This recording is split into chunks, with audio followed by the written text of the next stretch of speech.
Welcome back to another episode of SaaS Buyers Club. I'm your host, Omeed, and today I'm going to be speaking with Daniel Jung. Daniel Jung? Jung? Like Carl Jung? Are you related to Carl Jung? You got it. My granddad was Carl Jung, but it wasn't the Carl Jung, unfortunately. But close enough. Cool. And Daniel is with Techminers. And so today we're going to have an episode dedicated to technical due diligence ghost stories. So, welcome, Daniel. Hi, Omeed. Pleasure to be with you. Thanks for having me. Yeah. So tell me a little bit about Techminers and, what you do, how you do it, that sort of thing. Give us kind of, the pitch, the spiel, that sort of thing. Yeah, cool. Thank you. So Techminers is a 4-year-old boutique consultancy based in Berlin. We're specialized in tech consultancy and even more specialized in TechDD. So effectively, basically coming into ventures, assessing the status quo, looking at why have things been done the way they have been done and what it means for the future of the business. Always, just like life is never right or wrong, good or bad. Life is gray, shades of gray. So we come in, look at what has been done, what it means, and what we think in our experience could be done differently, if anything needs to be done differently. And of course, you mentioned it, TechDD. That's the name for the tech assessment. If there's, for example, a transaction in the background, if we have been retained by an investor to look at tech, team, product, scalability, all of these topics, then we call it the tech due diligence, TechDD. But we also work for ventures directly and give our honest, unfiltered, data-based advice on what we think the status is. Okay, I love playing like little mental exercise games. So if I was like 7 years old, how would you explain to me what it is that you do? So if you were 7 years old, just like my son, and my son is actually a big fan of the Titanic, he recently discovered the story. Do you know the story of the Titanic? How it was rediscovered, not actually how it sank. I guess everybody knows that. That kind of story, but how it was rediscovered. I learned that actually a few weeks back as well myself. No, I'd love to hear it. This is great. So the Titanic, the discovery of the wreck in the Atlantic was basically a byproduct of a different mission. So the people who found it, they didn't actually, it's a bit windy here, sorry, the ghost stories of TechDD and the Titanic ghost stories. So the people who went to look for the Titanic actually went to look for something completely different. Weird. So it was a team, I think it was Americans and French, and they were tasked by the Navy, US Navy, to find 2 nuclear submarines that sank during the Cold War. And they sank, very deep water. So you had to be quite clever about it and use the state-of-the-art technology. But it was never done before. I think they sank near the Titanic. So super deep, 3,000, 4,000 meters. And nobody had found stuff in that depth. Anyways, they started looking for those 2 subs. They did it, with state-of-the-art tech at the time. Some sonar, little submarines that they pull behind. And they actually managed to find those submarines so quickly that they had spare time to look for Titanic. And with the experience they gained in the search for those 2 subs, they were actually able to super quickly find the Titanic. They were in the vicinity of it, but they also just used the technology, the scanning technology, in a way that allowed them to find an object very, very deeply hidden under the ocean floor, under the ocean surface, to find it and locate it. And this is a little bit what we do. So we have state-of-the-art tech that we have developed that allows us to scan the ventures we work with, and then we have the know-how, the people, actual CTOs, a little bit on our Techminers exploration ship that then can interpret the signs of the scanners that we use. And the combination of those signals that our scanners produce, plus the power of interpreting those, this is what we do during a TechDD. This is what Techminers does. So scanning and then interpreting and then providing results. So it's a little bit like the Titanic, actually. Finding the Titanic, the big unknown, but we have tools for it and we know how to use them. So this is maybe how I would compare it to my son, because if I say TechDD for investors and, lines of code and documentation, then he would probably be bored after a while. That's awesome. Have you ever explained it that way before, or did you just come up with that? Because that was incredible. Oh, actually, you see this picture behind me. That is actually one of the subs diving to the Titanic. And when I looked at it, and then my son told me the story because he watched the documentation, I said, hey, that's crazy. Because, of course, the TechDD that we do really lives from those two pillars. The people who know how to use a tool, because code scanning tools you don't have to necessarily develop. Yeah, there's tools out there, SonarQube, Black Duck. So you can basically do a code scan yourself if you want to. What makes it really different is knowing what to look for, in which way to deploy the tool, and then also have the people with the tool to interpret the signals. And that's why when I looked at the story of the Titanic and looked at what we do, because sometimes we get asked, okay, Techminers, why did you develop a tool, and what sets you apart from SonarQube, and can't we do it yourself? Of course, you can get a sonar boy yourself, drive a boat, a yacht over the Atlantic and try and find shipwrecks. Some people do. But then there is experts in the area of using that technology. So that struck me actually when my son told me how they found the Titanic, and that it was a byproduct of the search of those two submarines that were lost. So I typically don't use the Titanic analogy when I speak to ventures or to investors, but it fits super well because you need to know how to use a tool. And Techminers has their own tool, tried and tested a few times, and I think we do a good job, but probably for others to judge. We find shipwrecks. Yeah, shipwrecks in technology for sure. And that's why we're here for the ghost stories. So why should founders care about TechDD? Yeah, so it's absolutely clear that if your commercials are right, yeah, it doesn't it's not so important what your tech is doing. Yeah, you can have a horrible tech stack, totally defunct, but somehow you're making money with it. Everybody's happy for it, ship it in. You can have also a fantastic, beautiful piece of technology and the state-of-the-art setup, architecture, infrastructure, everything state-of-the-art, but it might be too expensive because it's so good and you can't commercialize it. Then you have probably TechDD opposed on you by investors want to look into the black box. Sometimes you have co-founders, one business guy, one technical guy, and the business guy, for him, what his co-founder is doing is a black box as well. So couple therapy situation. So there's many, many different instances where you might want to have a closer look or ask somebody, a third party, independent and data-driven, tool-driven and all of that, to give you an opinion of the state of the art. So it can be really, you want to get better yourself, you want to up your game, or you have a question about the setup, or you have somebody else who might want to invest in you who just needs to have that independent confirmation that everything is safe and sound. So this is why TechDD is probably most of the time considered a necessary evil. One way or the other, you have to do it. You have a million other things to do.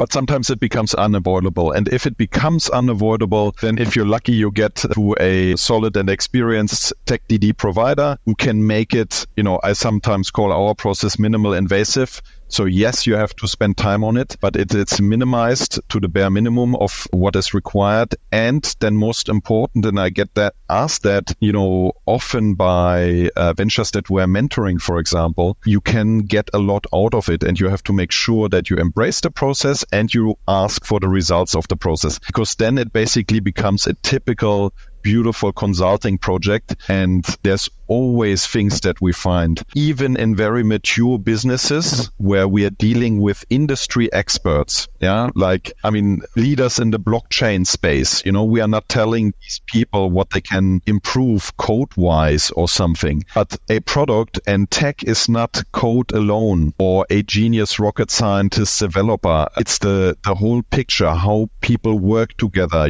Are they disciplined when they write tickets? Yeah. It's with tickets and, requirements definition. It's very often, you might know it from Excel. Excel is super powerful. You can do anything with it, but garbage in, garbage out. And it doesn't matter how powerful you are with handling Excel or how powerful Excel is, garbage in, garbage out. So we look as well at the input, for example, into a system. So there's many, many different ways or reasons why a tech assessment can be super beneficial with an investor in the background or without. We try to deliver actionable recommendations so that businesses, after we worked with them, can actually lift their game up to the next level. Very cool. That totally makes sense. That was great in terms of the way that you laid it out in terms of why founders, should care about TechDD. It's an opportunity for them to improve. If they look at it as a consulting project, it's actually an upgrade for them because there are kind of always gaps. And you did a great job of painting the picture. Absolutely. In terms of you can have, in America, there used to be an old show called MacGyver. It was like this guy. Yeah. So like you can MacGyver a product like with duct tape and a paper clip and a shoe or something like that and have it be profitable, and you can have like an incredibly well-built product and have zero customers. And so somewhere in between that space, Exactly. Yeah. And the MacGyver analogy is so perfect. And that's also, the essence of a really good TechDD is as well. Is not to say, hey, you use duct tape, that's crap. Like you should have used some steel, sort of clamp or something. No, it's not about that at all. It's usually putting into context, was it at the time the resource available and was it the right thing to do at the time? So it's more the mindset. So if we were to delete MacGyver, we would almost certainly say this guy just does the right thing in the right moment. And that's the winning recipe. And is it duct tape or, the steel clamp that he fixed something with? That almost becomes secondary. Yeah? So it's really the process, really the mindset and doing the right thing in the right moment. And that's what we look at and what we try to help with. Talk to me a little bit about the TechDD process. So what does that typically look like? So, of course, it can be, very different from case to case and budget to budget and circumstance to circumstance. Traditionally, of course, TechDD, or let me start differently, TechDD was not always a big thing. Probably 5-10 years ago, it was not part of any process, of any review, of any investment process whatsoever. That has changed now, of course. Like internet has been around now for 30, 40 years almost as a, real mass medium. And so everything has matured and gone through stages of development. So today, investing without TechDD is not a very smart thing to do. I mean, I'm not just talking my own book here. Tech and software and product development is just everywhere. You might be a middle-sized industrial company producing hardware. Guess what? Your machines are still steered by software. Just the other day, we had an example of, it was actually in the renewables, a business that developed fantastic batteries, massive chain connected. I'm not sure I used the right English words, but like basically in a row batteries.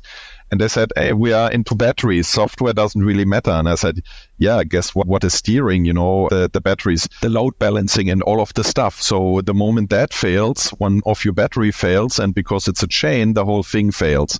So software is everywhere. And this is why TechDD has become such a thing. And that's why we set up Techminers around 4 or 5 years ago. And the typical process historically, before there were probably professional providers like us, was you ask a CTO or an engineer in your network and you say, hey, can you look at these guys? Can you talk to them? Ask them a few questions. So traditionally it was a relatively unstructured process. An expert, a CTO, goes and asks random questions of what in his experience or her experience was the right thing to ask. And then he gave you an opinion. Yeah, looks good. Smart guys. Nothing to see here.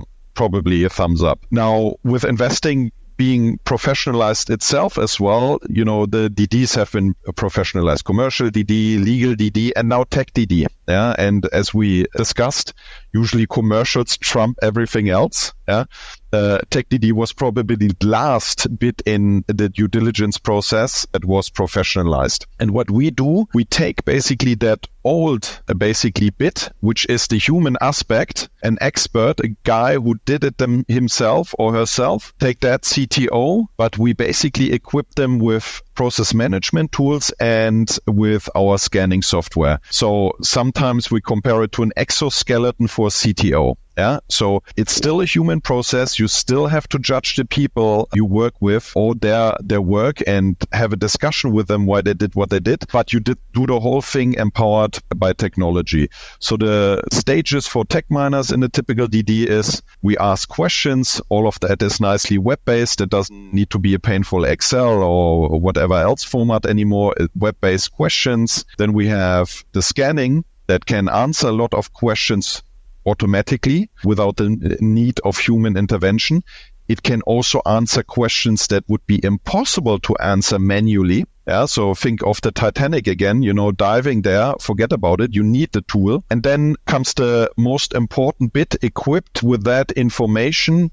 Only then we bring in the human, so to speak, and that's then the interviews. What are some with the venture? What are some examples of questions? In the questionnaire, so there's 4 areas that we look at very holistically. So team, tech, scalability, and product. So some of the questions might be around, tell us what your infrastructure looks like. Tell us about your development process. Which practices do you apply? Tell us about how you define requirements or how you define, what's your definition of done of a task? Yeah, because again, if you think of a genius engineer, he will be able almost certainly to develop whatever you give that person. But if you can't verbalize and can't structure your requirement and put that down in a ticket so that a genius developer can digest that and build you the right feature, then it doesn't matter how good your people are. So, we inquire a lot about ticketing and all sorts of other questions. So we look at over 100 plus areas. So typically it's around 250 questions. If it's involving AI, it's maybe 300 questions these days. But again, you have to compare that to traditional TechDDs where it could easily happen that somebody slaps a 1,000 question Excel on your desk, and that's just a nightmare because it bogs you down for 4 days. But our process is much more asynchronous. It's web-based. It's minimal invasive, very holistic. So it's really a whole set of questions. Got it. Okay, so that is the questionnaire process. Then you move to interviews. We were kind of talking about the process, right? So questionnaire, exactly. Interviews.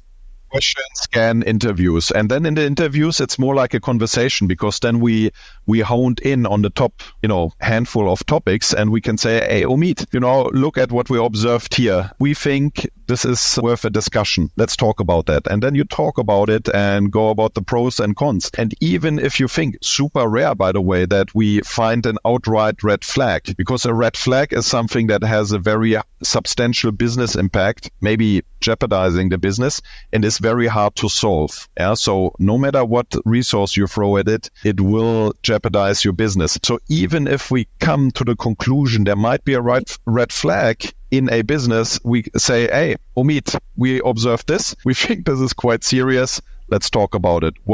Why has it been done this way? And then very often something that looks like a red flag actually becomes more like an amber thing. Look, pay attention to it in the next 6-12 months. Do something about it. If you don't, maybe in 24 months, it will blow up the business. But if you spend some time on it in the next 6 months, it can be mitigated and it will go away. So that is the result of the conversation. And that's why the preparation with data and the questions is so important. So that valuable time, face to face, human to human, that is still the most important bit of the TechDD. That is best spent. And that's what we try to do. So get as well prepared into the interviews. And by the way, if we are well prepared, we can help you prepare as well. We will actually tell you. Most likely we will talk about ABC because we think it's serious. Then, nobody's surprised. Nobody feels put on the spot. Yeah, because that's precisely not what the TechDD is about. It's not about good or bad. It's about understanding why things have been done the way they have been done. So yeah, all our questions and the scan really serve the purpose mainly of preparing the interviews.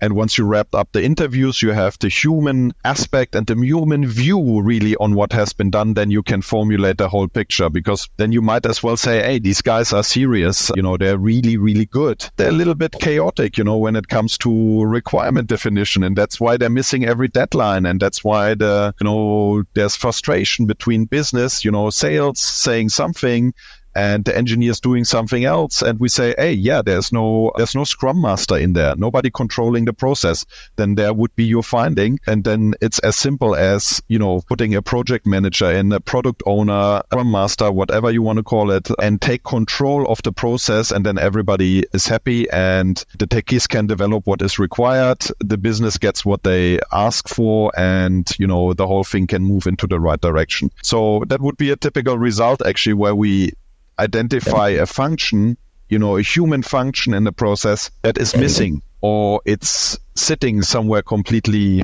in the wrong place. And that's why, basically the two functions of the company are not talking to each other properly.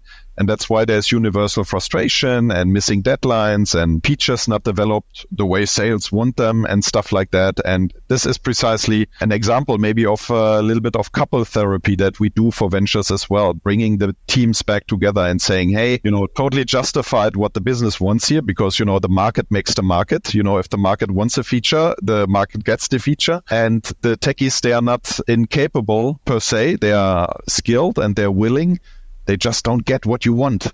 So put somebody in the middle that translates. And that's actually, we observe that actually quite often. I think this is a good time for a story. Do you have a case study for me in terms of a situation, where you found a red flag? For example, you flagged it and then you talked to the human element, other than the one that you just presented in terms of, hey, we just put a Scrum Master in here. Maybe something like a little more, specific. Yeah, giving you the same anecdote again would be that would be a bit sad. Now we have seen quite a number of TechDDs, and therefore, probably endless pool of anecdotes. But one thing that I really liked, because it was in a way small, it was unexpected, but it was also easy to fix, and yet could have had serious impact. And that was actually a DD that we conducted between Christmas and New Year's just recently, so 8 weeks ago. And that was a classic tech DD for an investor who came in, wanted to take a stake in a business, actually quite substantial investment round, with a massive, high 2-digit valuation, so almost 3-digit. And they basically, we spoke about it earlier, Omeed, like how TechDD wasn't a thing probably a decade ago. Now it's part of the process. And sometimes it's even by investors seen a little bit as, we have to tick the box here because, our funding partners require that we follow the process and stuff. So basically we were told by the investor, not much to see here. Nothing to see. Do your TechDD thing. Maybe there's a surprise, but we know the team is good. The commercials are beautiful. Everything's good. We just have to do the TechDD before we can deploy. Or it's a requirement for the IC. So we came in, and through the scanning, we found something that A, we find routinely, but B, also something that ventures can find themselves, by the way. We found through our licensing scan that the company was using a GPL license. That is a copyleft license. And what that means is, effectively, if you use that license or the code, the source code under that license, if you use that, everything else that you developed on the back of it or on top of it becomes open source as well. So it's an open source license question. And the problem was, they were not aware that they were using that license, the team that we spoke to, and nor was the investor. And a key part of the round was their IP around AI. So a hot topic, of course, at the moment. So long story cut short, they thought they had, or they have now, a massive IP there around AI. They just didn't know that they were using a license improperly that would have rendered all their IP open source. So if that had become public, and somebody would have found out that they're using that license inappropriately, that would have rendered all of their IP public code, open source. So basically, the valuation or the ticket was 20 million, the valuation was 80 million. If all of it becomes open source, it's not that anymore. Of course, life is also gray. Usually you can get away with, handling a little lawsuit and settling somewhere. So the damage is not complete, but the principal, a starting point for the lawsuit is you used an open source license inappropriately. All of what you developed on the back of it is open source. So long story cut short, we went back to the team straight away, even before we went to the investor, and say, hey, just, get the proper license in place here. Costs you a few dollars. It's nothing compared to the funding round and your other cost. Pull the right license, get it licensed, and all your worries go away. And that actually can be fixed in an afternoon. So a substantial red flag. And again, a red flag, basically materializes out of the circumstances. The impact on the business, the awareness of the business that the issue exists, and then the solution for it. Now, in this case, impact was big, red flaggish, but easy to fix. So that would not constitute a red flag. But what constituted the red flag is that the team wasn't aware of it, but we were able to tell them. They resolved it in an afternoon, and the red flag was basically resolved and gone before we presented our final result to the investor. So that was actually a beautiful example of something big in there that can be fixed quickly. And the value we created was not just for the investor, saving the round, but actually, helping the team, raising the awareness for it. That was a story that made me quite happy. And this is actually a very typical finding, that there's some sort of license abuse. And precisely because teams, even very, very good teams, they enter a tunnel vision, and you always have a million other things to do other than updating or your license or reviewing your usage of licenses. But it's so important, and that's something we can bring to the table. It's something we do, in very minimal time. You don't even have to, as a venture, spend time with us for us to do that work. And we can tell you it's fine, it's not fine, or what you have to do about it. And that is just a biggie, because the exposure to, the lack of updated licenses can lead to security vulnerabilities as well, and all of this stuff. So that is part and parcel of our work, and usually substantially improves the value of the setup. So that was a happy ghost story. So what are some things that you found that have been deal killers? So deal killers outright happens super rarely. Yeah. Again, because the human, with time, resources, and the right people, you can solve almost any problem. So if we find, and that has happened, very intransigent teams that do not see that they have problems, that is actually something very off-putting, to put it mildly. Yeah. We would then say, look, we think that team is not capable of handling the situation. Please stay away from it. The positive flip side is, of course, why investors usually invest. They invest in teams that are capable of, conquering a share of the market, capturing a share of the market through what they do. So the flip side is, we sometimes, rarely, but we see teams where we say, hey, you either have to get rid of these people, or it won't be fun. Another example is, we sometimes kind of related, but not so much the interhuman side, but who is the main contributor to your product in terms of code and knowledge. And knowledge, that's a metric that we use and we created. It's basically a measurement of the code contribution weighted by the importance of that code or the significance of it, in terms of functionality and so on. So sometimes we find, for example, that you have a fantastic, commercial proposition, looks all beautiful. And as we proceed through the TechDD, we realize that the main code contributors and knowledge contributors are actually outside of the transaction parameter. So they would not be part of the deal. So suddenly you stand there and say, hey, this is an awesome product, an awesome tech, but there's nobody in the company post-transaction to maintain the whole thing. So that is, of course, a red flag if you can't do anything about it. But if we are early enough in the conversation, you can probably start discussing, a carve out of people, or you can discuss a transition plan. You can say, the people that develop that product, they remain outside the perimeter. They will not be part of the solution in the long run, but we maybe weave in a 6-month transition period. So we make sure that we can bring in a team, freshly hired, suitable for the job, and we make sure that the knowledge and the awareness is transferred onto the newly hired team, and then the old team can go their ways without, being clawed back into. And there you can see, even if you find something red flaggish during the process, there's still probably things you can do during the deal execution or the negotiation in order to accommodate them. So an outright red flag where a deal gets shot down, super rare. I can give you another example, half ghost story, half, happy story in the end for the venture. That was a fintech in the in the UK, actually. They had all the major banks in the city of London as their customers, a very, very bespoke solution, but basically mega red flag for, people like us. They had an individual code base per bank. So per client, they had an individual code deployed. It's basically, a small tech team maintaining 25 products. Impossible to maintain. These guys, it took them 2 years to release one feature. Yeah. One security update, whatever it is.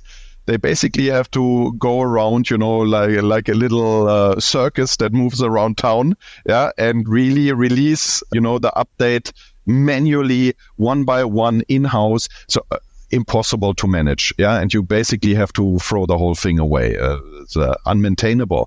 So for us, that was a red flag. Funnily enough, what the investor wanted to do is they just wanted to get to those clients and migrate them onto a completely different, fresh solution that they had already. So we said totally unmaintainable, mega red flag. And basically the discussion turned into how long until this whole edifice crumbles on us, basically breaks down, and we have to just shut it down rather than maintain it. And we said, well, you can probably with a team run it for, 6-12 more months before it really explodes. Yeah, it's almost like a reactor that overheats. How long can you run it before you shut it down? Yeah, so we told them, you have some time to run it before it goes into meltdown. And that's what all they wanted to hear. They said, well, thanks. Appreciate that we can't roll out updates.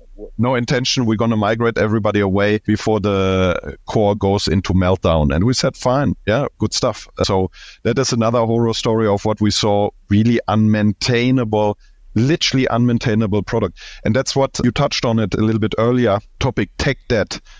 Tech debt, just like financial debt, if you leave it unaddressed for too long, it might overwhelm your business. Yeah. So if you just accumulate debt, the interest payments become a problem in themselves.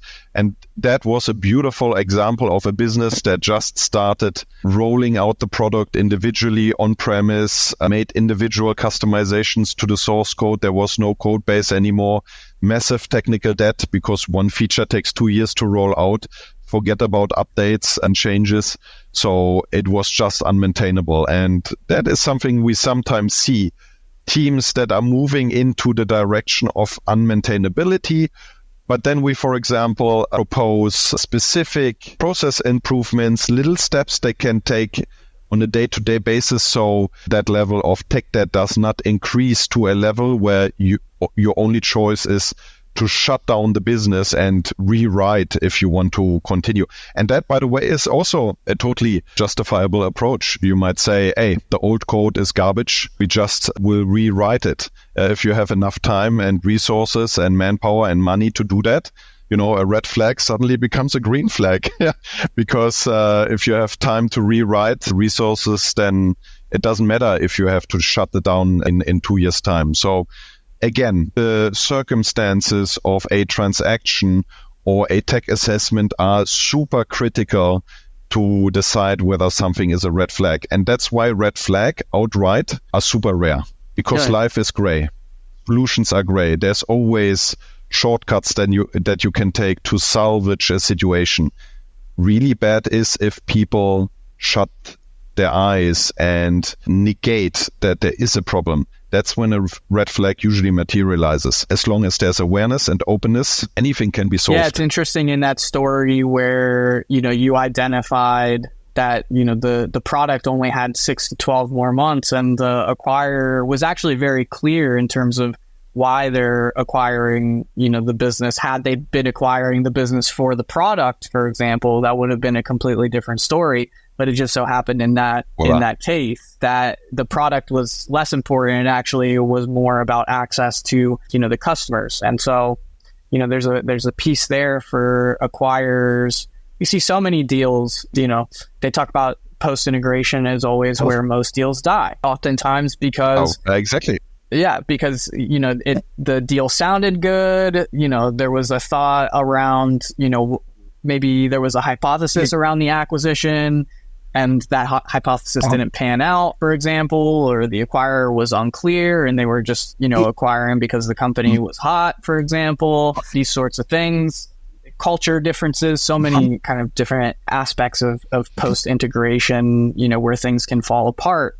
But in that situation, the acquirer was incredibly clear.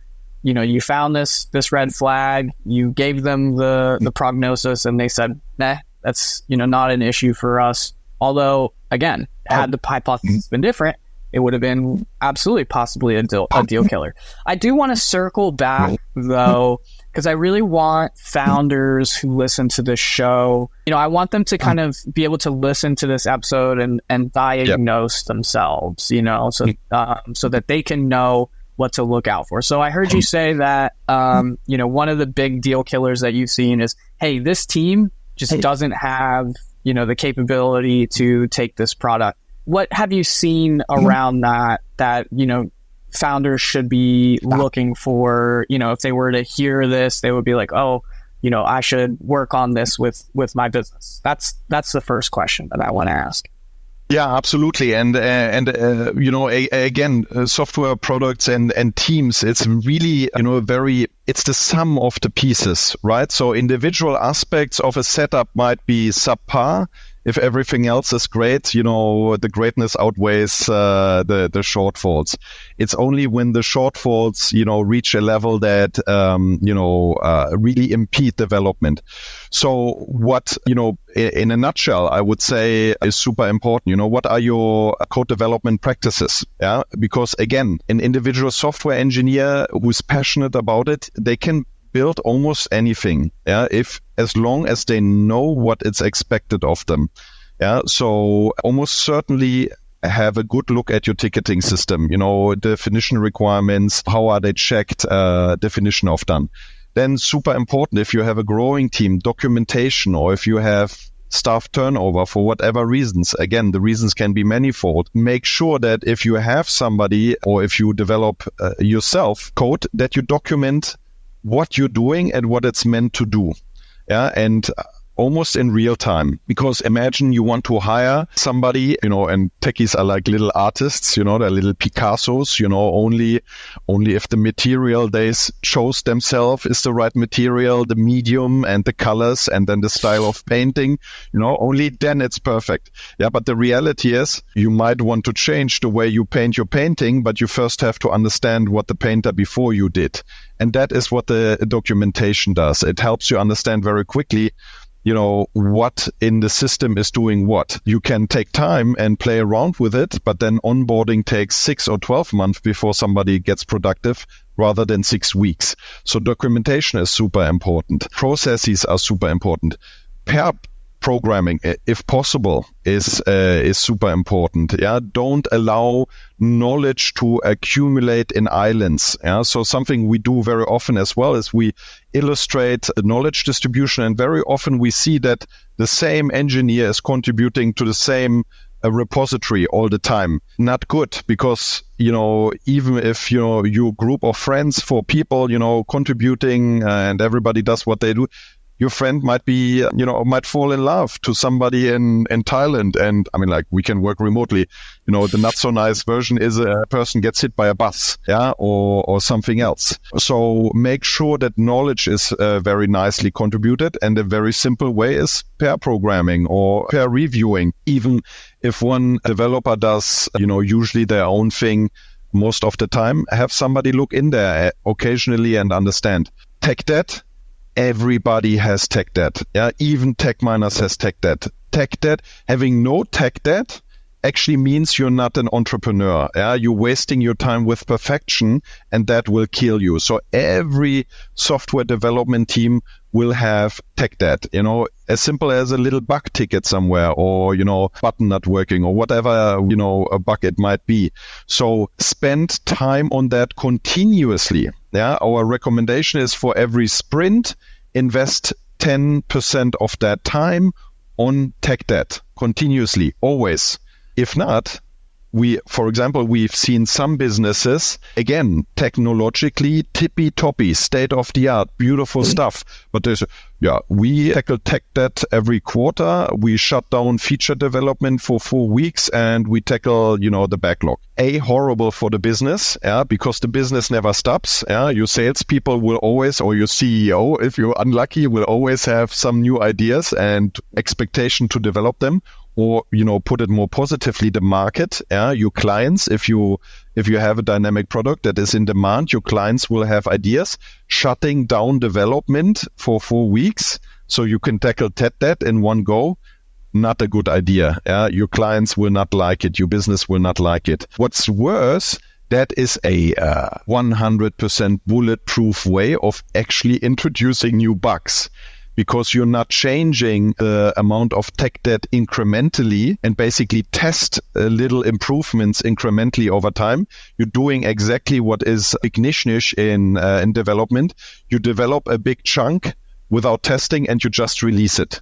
Yeah. And with tech debt, you do a lot of little micro interventions across the range, across your product, and you will almost certainly, Techminers would bet money on it, introduce new, even more severe bugs by that approach. So that would be a nice little thing that I would recommend ventures, founders, development teams very early on, basically from the get-go. It's never too early to do so. Invest 10% of your time in tech debt. And a lot of nightmares will go away. Of course, if you have a team that says we have, a waterfallish approach to development and, everybody just takes something out of a big bucket, that's a problem in itself. These people will not understand why you should invest 10% of your time per sprint into tech debt. But then we have another problem, then we have to talk about the software development life cycle at that venture.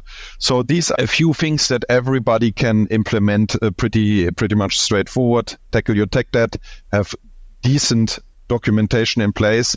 So somebody who comes in and spends some time with your code gets up to speed very quickly, have proper definitions. So your developers build the right thing and don't get frustrated, by the way, because that's again, the human aspect of software development. And it's everywhere. If you're frustrated by what you have to do and the feedback you get is crap, you lose your passion for that product. So, ticketing sounds super boring, sounds maybe a little bit German as well, have a form, but it is actually quite important, all within reason, like chocolate, not too much at once, but a little form here and there, a little definition of what is done goes very far. And then, even if you're Series B level venture or you exit at some point, the stage is set. You can basically hand over your product and your development organization and say, all is here, good practice, good code, good people, good process. You can bring more good people in. You can put our people into your organization and it will still work because everything is nice and tidy. Creative coding in your basement without telling anyone what you're doing, that's not scalable. It will lead to defeat. Yes. Big niche. Yeah. Niche. That's a new one for me. Okay, cool. That was great process. Let's talk about mindset, in terms of what are kind of some of these wrong mindsets that you see founders have, and what sort of mindsets should founders have that actually would lend, to better results for them? I was a founder myself. And of course, if you confronted with a challenge, sometimes before the stage of reflection sets in, the tendency of saying, oh, this is big. It will overwhelm me. It will kill me. Basically, I have to shut down. And the second instinctive reaction is because you never encountered it yourself, you might think that it's the first time that somebody has that problem. So every time you face a challenge, be it on the commercial side or the technical side, as long as you remain the mindset, it's solvable. I just need to find advice somewhere. And that can be your own network, your friends, from uni, other CTOs, LinkedIn, just reach out. Your investors, classic example, just go to your investor and say, I have this problem. You know somebody who can fix it. So the mindset of it can be fixed is super important. I compared it to when somebody in Silicon Valley actually said it once, like a person was asked, how do you sleep as a founder?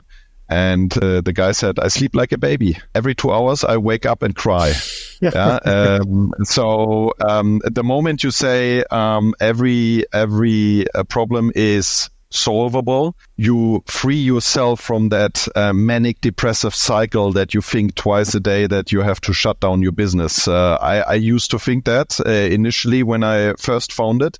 I don't have that sensation anymore. And the second aspect is remain open, and the really good technicians out there that are really successful, and you can look all the way to Elon Musk if you want to go all the way to the top, they always remain humble about their own achievements. They are confident, I've done something good here, but there might be a different perspective on it. And I mean, like earlier we spoke about Picasso. Like if you think of art, you can be like my son and use a felt tip pen. You can use oil colors. But in order to express yourself, there are very many techniques, very many materials. And the same is true for software development. For any given challenge, there's a myriad of languages that you can use. Architecture setup is, unique every single time. It's like a fingerprint of a business. As long as you remain open to there might be a perspective on what I've built here, you are open to, becoming better. It's like reflection, meditation, asking for advice and being open to advice. So as long as you remain open to advice and you seek advice, challenges can be overcome, and nothing you have done in the past is not good. You might just choose to do it slightly differently in the next 24 months in order to get to the next level. So that is, I think, the most important thing that I would say, never give up and always remain open to advice. And we have advised on multi-billion US dollar transactions, M&A transactions. And typically those CTOs and those tech teams, the tech leadership there, they are the most relaxed. They say, tell me what you think of what I've done here, usually with a little smirk on their faces because they know they are good. And, I wasn't part of a multi-billion exit, for example. So these CTOs have done one or two things right in their life and their teams. But they say, I can't lose here. Techminers, do your thing and tell me what you think. And usually there's, one or two things that we bring up where they say, we might think about it or we might do it differently, or we will integrate that into our roadmap. Because everybody has a little skeleton hidden. If you would run a TechDD on Techminers, I promise you would find things like you should do one or two things differently. Almost certainly. We tell ourselves every day. So open to advice, that is, and embracing the exercise. That is the most critical thing. Treat a tech consultant specialized in TechDD not as an invasion of your privacy. Typically it's a consulting service paid for by somebody else. So the more you open up and embrace the process, the more you get out of it. Yeah, I think the big takeaway here is, if you're a founder, you're eventually probably in the life cycle of development of your company going to have to go through TechDD. Whether you're raising money or you're going to have an exit, you are going to come up against, TechDD at some point. And as we've heard in the episode today, most of the things that are discovered during TechDD aren't going to be deal killers necessarily, but they will, raise certain things. Changes will need to be made. And, the best practice that founders can implement is, staying open, keeping an open mind, being adaptable, wanting to learn how to improve, so on and so forth, because it's going to be required anyway. It's going to make your company better. It's going to make your product better, especially for the technical founders. I guess, the last question that I have is, and this was fantastic, by the way, but the last question that I have is, does it make sense for founders to, if they're going to come across TechDD, someone's going to, hire a consultant to come make their product better? Should founders they should probably be thinking about this, like even before the consultant comes into play, right? Exactly. I mean, like, think about TechDD irrespective of whether it's happening or not, because, as we discussed earlier, it's a lot about good practice in order to get better. Good practice in order to keep your team together and happy. Good practice in order to protect resources or get further with the dollar you already spent. If you go about your daily life and say every day is a little TechDD, and today that documentation is really painful and annoying, and but we do a little bit incrementally about it every day, then your product will become better.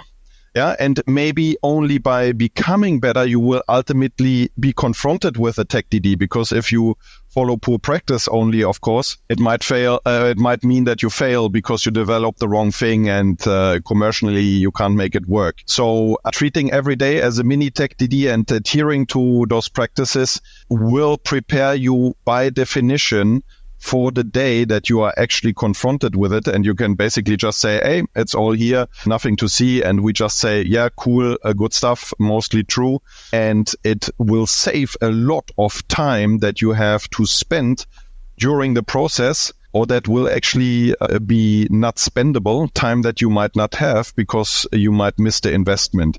So what we do as part of offering to ventures is something as simple as what we did here today, a 1-hour conversation about the setup. And instead of asking 250 questions, we ask 10 and say, talk to me about your documentation. And then you have this discussion about what the team might or might not be doing. And like that, you can prepare very gradually for that big day that might come. But most importantly, and that's always the critical thing, you make yourself better for your own sake, for your own business's success sake, by following those practices. And it can be a 1-hour conversation with somebody like us, or a CTO, an experienced CTO in the network. Or if you have some angel investors, you go to them, or you could ask, you have somebody I can talk about this for half an hour. They're 5 years or 10 years ahead of me in terms of development, and they can give you already insights. So that active seeking of input on certain basics goes a super long way. Like the old 80-20 rule, you can get a long way with following some very, very basic things. So you might use Techminers for it. You might just ask somebody for advice. Can be a very small exercise, can be something very thorough. Yeah, we can basically run a dry run DD. Yeah, if you're a more mature business and you know that in 6 months there's funding, we can do the whole shebang. Nothing surprises you, and you know it from life.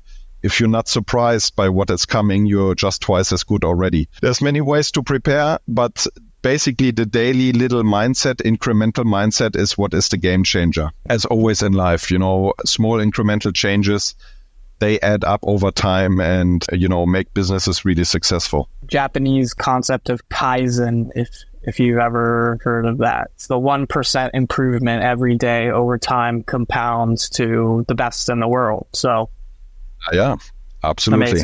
Amazing. Thank you so much, Daniel, for joining me today on this week's episode of SaaS Buyers Club. Thanks so much for having me in Techminers, and see you soon. Yeah. Everyone, make sure that you follow Daniel at Techminers. His contact information will be in the description below this episode.